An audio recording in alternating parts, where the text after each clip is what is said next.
కృపాంజలి కార్యక్రమానికి ప్రేమతో మనం ఆహ్వానిస్తున్నాం. ఈ కార్యక్రమంలో జీవిత పాఠశాల అనే అంశంలో మనం యోసేపు గారి జీవితాన్ని అధ్యయనం చేస్తున్నాం. ఈ భక్తుల యొక్క జీవితాలను అధ్యయనం చేస్తున్నప్పుడు ఎన్నో తలంపులు, ఈ తలంపులన్నిటిని బట్టి దేవునికి కృతజ్ఞత చెల్లిస్తున్నాను నేను. ఒక్కొక్క అనుభవం ఒక్కో విధంగా ఉండడం, ఒక్కో సంఘటన మరో సంఘటనతో సరిపోలకుండా ఉండడం, ప్రతి సంఘటన అత్యున్నతంగా ఉండడం, కొన్ని సంఘటనలో పోలికలు కనిపించడం, దానికి దీనికి మధ్యలో సామరస్యం కనిపించడం చూస్తే నిజంగా ఆత్మచేత వ్రాయబడింది కాబట్టి ఈ లేఖనానికి ఈ ఔన్నత్యం వచ్చింది అనిపించింది నాకు. యాకోబు తన పిల్లలను తీసుకుని ఐగుప్తుకు వచ్చేశాడు. ఐగుప్తులో అతడు జీవించిన సంవత్సరాలు 147. అతడు ఐగుప్తులో ఉన్నది 17 సంవత్సరాలు. 17 సంవత్సరాలు వచ్చి ఐగుప్తులో ఉన్న తరువాత అక్కడ ఓ మాట ప్రత్యేకంగా రాయబడింది. అదేమిటంటే ఇశ్రాయేలు చావలసిన దినములు సమీపించినప్పుడు అని. ఇశ్రాయేలు చావలసిన దినములు సమీపించినప్పుడు అనగానే యాకోబుకు తెలిసిందనమాట. ఇశ్రాయేలు అని రాశాడు.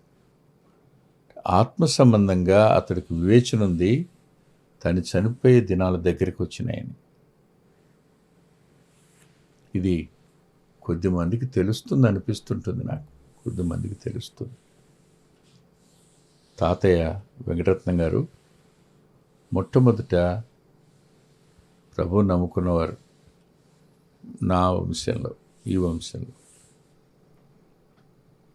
ఆయన నేను పుట్టగానే చెప్పాడట, మా నాన్నగారిని పిలిచి, నాన్న బాబుకి 3 సంవత్సరాలు నిండగానే తర్వాత రోజు నేను చనిపోతాను రా అని. ఎలా చెప్పాడో తెలీదు. ఆయన చెప్పిన మాట మా నాన్న జ్ఞాపకం పెట్టుకుని ఆ మాట నాతో చెప్పాడు, ఇతనికి 3 సంవత్సరాలు నిండగా నేను చనిపోతానని. సరిగ్గా డిసెంబర్ 4 నా బర్త్డే, నేను పుట్టినరోజు. మా తాతయ్య డిసెంబర్ 5వ తారీఖున 3 సంవత్సరాలు నిండి 4వ సంవత్సరం అడుగుపెట్టిన మరుసటి రోజు డిసెంబర్ 5న చనిపోయాడు. అలాగే మా నాన్న కూడా, నా కొడుకు 3 సంవత్సరాలు నిండింది సెప్టెంబర్ 21తో, 3 నిండాయి, 4/22 మా నాన్నగారు చనిపోయారు. కొంతమందికి మరి తెలుస్తుందో ఏమో నాకు అర్థం కాలేదు. ఈ 2 సంఘటనలు మాత్రం నా జ్ఞాపకం ఉన్నాయి. యాకోబు జీవితంలో అతడు ఇశ్రాయేలుగా కనిపించాడు అంటే ఆత్మ సంబంధిగా ఉన్నాడని. యాకోబు అని రాశారంటే శరీర సంబంధిగా ఉన్నాడని. ఆత్మ సంబంధికి భూమి మీద యాత్ర చేసే జీవితపు దినాలు సంపూర్ణమైన సంగతి అర్థమైంది. అర్థమైనప్పుడు యోసేపును పిలిపించినని రాస్తుంది. యోసేపును పిలిపించాడు. ఉన్నతమైన స్థానంలో ఉన్న తండ్రి పిలుపునకు యోసేపు లోబడ్డాడు. ఎంతైనా తండ్రి తండ్రి, ఎంతైనా తల్లి తల్లి. వారి స్థానాలని ఎవరూ భర్తీ చేయలేరు. వారిని మనం గౌరవించినట్టు ఇంకెవరిని గౌరవించినా మనకి ఆశీర్వాదం రాకపోవచ్చు. తల్లిదండ్రులను సన్మానించడంలో ఉన్న ఆధిక్యత అది. రమ్మని కబురు పెట్టగానే యోసేపు వచ్చాడు. వచ్చాక నీ చెయ్యి నా తొడ కింద పెట్టి నాతో ప్రమాణం చేయి అంటాడు. ఏమిటా ప్రమాణం? నేను ఐగుప్తులో చనిపోతాను, నన్ను ఐగుప్తులో పాతిపెట్టొద్దు, నన్ను కనానుకు తీసుకుని వెళ్ళి మీ తాతగారు, మీ ముత్తాతగారు ఎక్కడ పాతిపెట్టబడ్డారో ఆ మక్ఫెలా పొలంలో నన్ను కూడా పాతిపెట్టండి అని నీవు దయచేసి నాకు వాగ్దానం చెయ్యి అంటూ ఒక మాట అన్నాడు. ఏమన్నాడంటే, నా ఎడల దయను నమ్మకమును కనపరచు అన్నాడు 29వ వచనంలో. ఆదికాండం 47:29. దయను నమ్మకత్వాన్ని కనపరచు.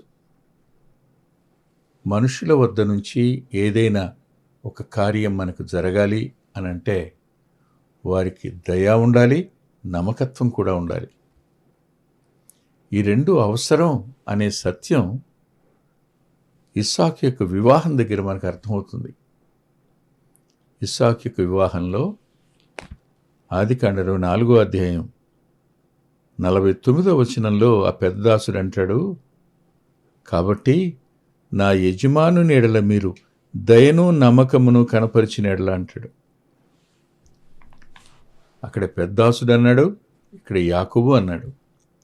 ఓ మనిషి నుంచి మరో మనిషికి చేరవలసింది దయ, ఒక మనిషి మరో మనిషి ఎడల ఉండవలసింది నమ్మకత్వం. ఈ రెండు ఉంటే పని సక్సెస్ అవుతుంది, ఏ కార్యమన్నా సఫలం అవుతుంది.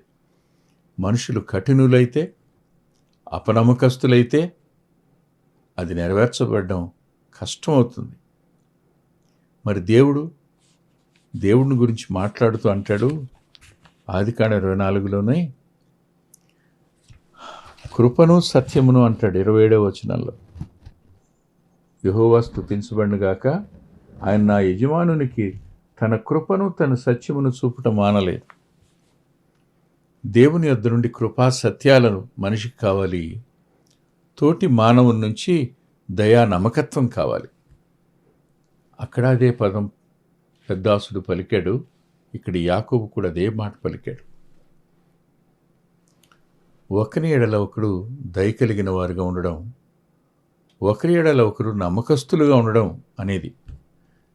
ఎందుకు ఈ వాగ్దానం అంటే, నన్ను ఖచ్చితంగా కనానుకు తీసుకెళ్ళి పాతిపెడతానని వాగ్దానం చేయి అన్నాడు. నాకు మరో ఆలోచన కూడా వచ్చింది.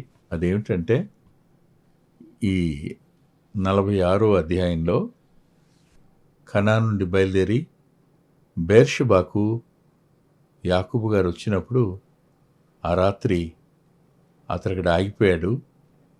ప్రభు అతనికి ప్రత్యక్షం అయ్యి యాకోబు యాకోబు అని పిలిచాడు.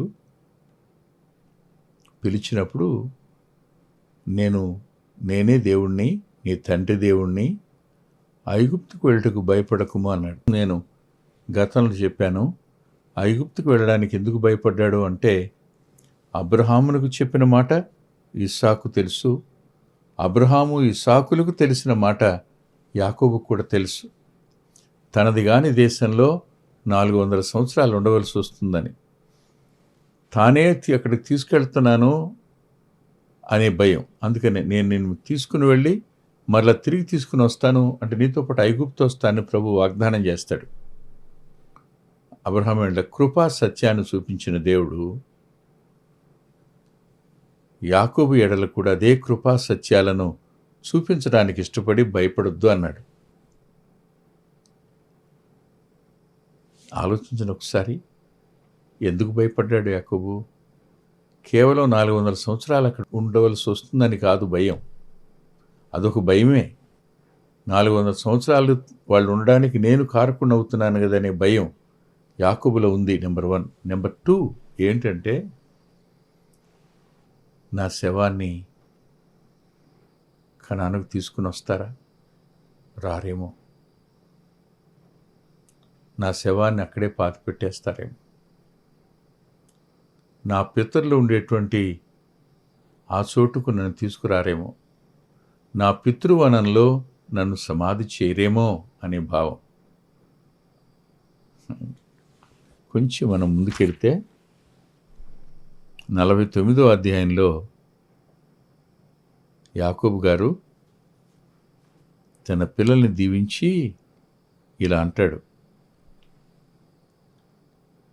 అక్కడ 31వ వచనంలో, అబ్రహాము అతని భార్య అయిన శారా పాతిపెట్టారు, ఇస్సాకును అతని భార్యను రిబ్కాను పాతిపెట్టారు. అక్కడే నేను లేయాను పాతిపెట్టాను, అక్కడే నన్ను పాతిపెట్టండి అని అడుగుతున్నాడు. పితరులుండే సమాధుల మధ్య మన సమాధి కూడా ఉండడం అనేది అది వృద్ధాప్యం యొక్క కోరిక. అంతేకాదు, వాగ్దత్త దేశంలోనే నా సమాధి ఉండాలి, నేను పాతిపెట్టబడాలి, వాగ్దత్త దేశంలోనే నేను పాతిపెట్టబడితే నా తండ్రితో సమానంగా నేను జీవించినట్టు లెక్క, నేను వెలుపల పాతిపెట్టబడితే అది తెలియని దుఃఖాన్ని తెచ్చే పరిస్థితి అని యాకోబు అనుకుని ఉండాలి. ఈ కారణం చేత యోసేపు వద్ద వాగ్దానం చేయించుకున్నాడు. యోసేపు వాగ్దానం చేశాడు, తప్పకుండా చేస్తానని యోసేపు వాగ్దానం చేశాడు. చూడండి, అతడు నేను నీ మాట చొప్పున చేసేదను అన్నాడు 31లో. మరియు అతడు నాతో ప్రమాణము చేయమన్నప్పుడు యోసేపు అతనితో ప్రమాణము చేశాను అన్నాడు. అంటే తండ్రికి మనం చేసిన ప్రమాణాలను, వాగ్దానాలను నెరవేర్చుకుంటావా? తల్లిదండ్రుల మీద చాలామంది అణుగుతారు, తల్లిదండ్రుల మీద కోపం పెట్టుకుంటారు, తల్లిదండ్రులను ఈసడించుకుంటారు. ఒకరిని ఒక రకంగా చూశారు మీరు, ఇంకోళ్ళు ఇంకో రకంగా చూశారని మాట్లాడతారు. వాగ్దానం తల్లిదండ్రులను మీరు అప్పుడు ఇలా అన్నారు కదా, దాన్ని నిలబెట్టుకోలేదని.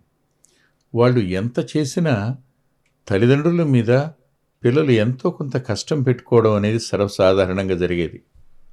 ముఖ్యంగా ఇది ఆడపిల్లల్లో ఎక్కువగా ఉంటుంది, మర్చిపోకండి. ఇక్కడికి వస్తే యాకోబు గారు తన కొడుకును వాగ్దానం చేయమని అడిగాడు. పిల్లలంగా తల్లిదండ్రులకు చేసిన వాగ్దానాలు ఏమైనా నెరవేర్చిన దాఖలాలు ఏమైనా ఉన్నాయా మనకి? నాన్న, నన్ను ఎక్కడికి పంపవద్దు, నేను నీ దగ్గరే ఉంటాను అని ఓ తండ్రి అన్నప్పుడు ఏ కొడుకైనా నా దగ్గర ఎందుకు ఉండాలను, మొత్తం 3 పిల్లలు ఉన్నారు కదా, 3 దగ్గరికి వెళుతుండు వస్తూ ఉండు అనొచ్చు కదూ. తండ్రి ఎక్కడ కంఫర్ట్ ఫీల్ అవుతున్నాడో అక్కడ నీ దగ్గర తను అట్టి పెట్టుకోవడానికి నీకు ఇష్టం లేకపోతే తండ్రి అడిగిన మాటను నువ్వు ధృవీకరించినట్టు కాదు, ఆ మాట నెరవేర్చడానికి నీవు ఇష్టపడినట్టు కూడా కాదు. చాలాసార్లు చచ్చిపోయినోడు ఎక్కడ పాతి పెడితే మాత్రం ఏమవుద్ది చెప్పు, ఎవడు తోడొచ్చాడు అనుకునేవాళ్ళు చాలామంది ఉంటారు. కానీ యోసేపు వాగ్దానం ఎప్పుడైతే చేశాడో,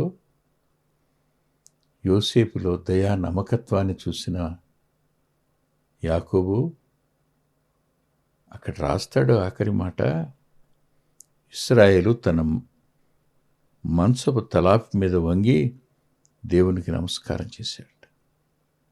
అయ్యా, నేను భయపడ్డాను, నువ్వు భయపడొద్దన్నావు, నువ్వు వచ్చావు, తీసుకుని వచ్చావు, నా ఎడల కృపా సత్యాన్ని చూపించావు, యోసేపు దయా నమ్మకత్వాన్ని కనపరచడానికి కూడా కారకుడు నువ్వేనాయనా అని దేవునికి నమస్కారం చేసెను అంటే దేవుణ్ణి ఆరాధించాడు. పిల్లలు తల్లిదండ్రులకు చేసిన వాగ్దానం దగ్గర తండ్రులు సంతోషించి ఆరాధించేవారుగా ఉంటే ఆ పిల్లలు నిజంగా దీవించబడినవారు కారా? ఆ పిల్లలు నిజంగా ఆశీర్వదించబడినవారు ఎవరా? తండ్రికి చేసిన వాగ్దానాన్ని మర్చిపోయిన పిల్లలు చాలామంది ఉంటారు.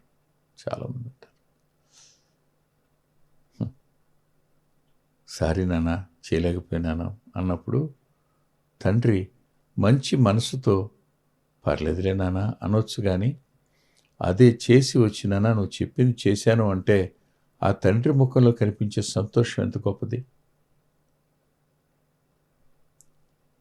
అబ్రహాము,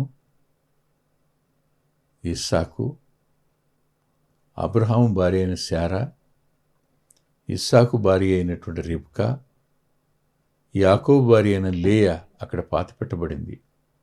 అక్కడే నన్ను పాతిపెట్టమని అడిగాడు. నాకు ఒక ఆలోచన వస్తుంది ఎప్పుడు. అబ్రహాము పాతిపెట్టబడ్డాడు, ఇస్సాకు పాతిపెట్టబడ్డాడు, యాకోబు కూడా పాతిపెట్టబడ్డాడు.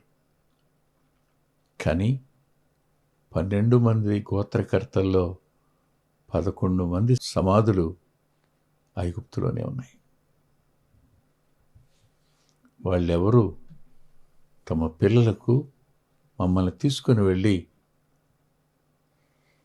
వాగ్దాన దేశంలో పాతిపెట్టండి అని అడగలేదు. యాకోబు అడిగాడు. యాకోబు తర్వాత అలా అడిగింది యోసేపు ఒక్కడే. అందుకనే వారు ఐగుప్తు నుంచి విమోచించబడి పస్కా గొర్రె రక్తం చేత వారు వాగ్దాన దేశానికి ప్రయాణం చేసేటప్పుడు వారితో పాటు యోసేపు తన ఎముకలను తీసుకుని వెళ్ళమన్నాడు. వాగ్దాన భూమిలో పాతిపెట్టబడడం అనేది ఒక ఆధిక్యతగాను ఘనతగాను భావించటం సర్వసాధారణం. ఈ యాత్రా జీవితంలో ప్రతి ఒక్కరూ పిల్లలను వాగ్దానం చేయమని కోరతారు. నాకు బాగా జ్ఞాపకం ఉంది. ర్యాన్ గారు పిల్లల్ని తన భార్యను అడిగారు, నేను చనిపోయిన తర్వాత ప్రభు ప్రకారమే లేఖన ప్రకారమైన సమాధి చేయండి, కానీ ఇంకా వేరే విధంగా చేయొద్దు అన్నప్పుడు వారందరూ అంగీకరించారు. వాళ్ళ తమ్ముళ్ళకి చెప్పాడు ఆయన, వాళ్ళు అంగీకరించారు. ఇంతమంది అంగీకరించిన తరువాత ఆయన నాతో సంతోషంతో చెప్పాడు, అన్నయ్య మీరే చేయండి, మా వాళ్ళందరూ ఒప్పుకున్నారు అన్నప్పుడు ఆయన ముఖంలో కనిపించిన సంతోషం నేను ఎప్పుడు మర్చిపోలేను. ఈ దీపాన్ని వెలిగించింది ఎవరు అనే పుస్తకంలో ఆయనకి జీవితం రాసింది. ఆయన ఎంత సంతోషించాడో, ఎంత సంతోషించాడు. 147 సంవత్సరాల వృద్ధుడు తన మరణానంతరం పరిపాలకుడిగా ఉన్న యోసేపు వద్ద వాగ్దానం చేయించుకుని నన్ను కనానులో పాతిపెట్టమని అతని దగ్గర దయను నమ్మకత్వాన్ని నువ్వు నాకు కనపరిస్తే అన్నాడు. యోసేపు దయగలవాడు, నమ్మకత్వం కలిగినవాడు, నమ్మకం కలిగినవాడు. యోసేపులో 2 లక్షణాలు, దయ ఉంది, నమ్మకం ఉంది. అతని నమ్మొచ్చు, అతడు దయ చూపిస్తాడు. గర్విష్ఠులు నమ్మలే, నిర్దయులను నమ్మలే, కానీ దయ చూపించగలిగిన వ్యక్తిని నమ్మడం అనేది సాధ్యం అవుతుంది. యోసేపు తన తండ్రికి వాగ్దానం చేశాక యాకోబు ఆరాధించిన వాడయ్యాడని రాస్తుంది. మంచి మాట. ఆ తరువాత 48వ అధ్యాయంలో మరో మాట రాస్తుంది. అదేమిటంటే, ఈ సంగతులైన తరువాత ఇదిగో నీ తండ్రి కాయిలాగా ఉన్నాడని ఒకడు యోసేపుతో చెప్పెను.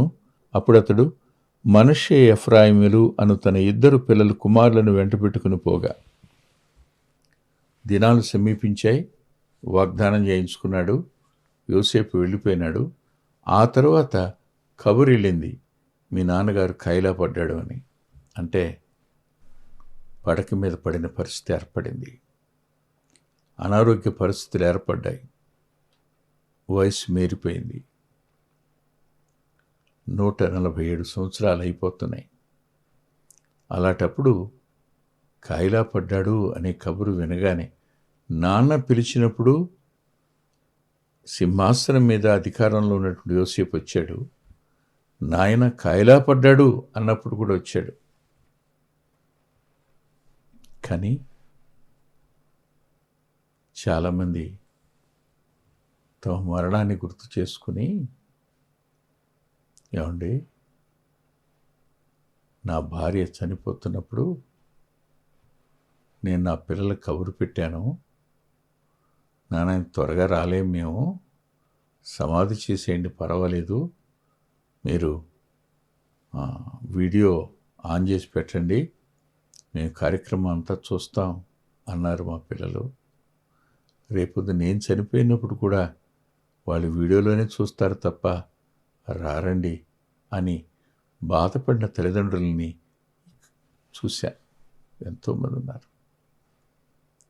అవసాన కాలంలో తన పిల్లలు, తన పిల్లల పిల్లలు తనతో ఉండాలని ఏ వ్యక్తి అయినా ఆశపడతాడు.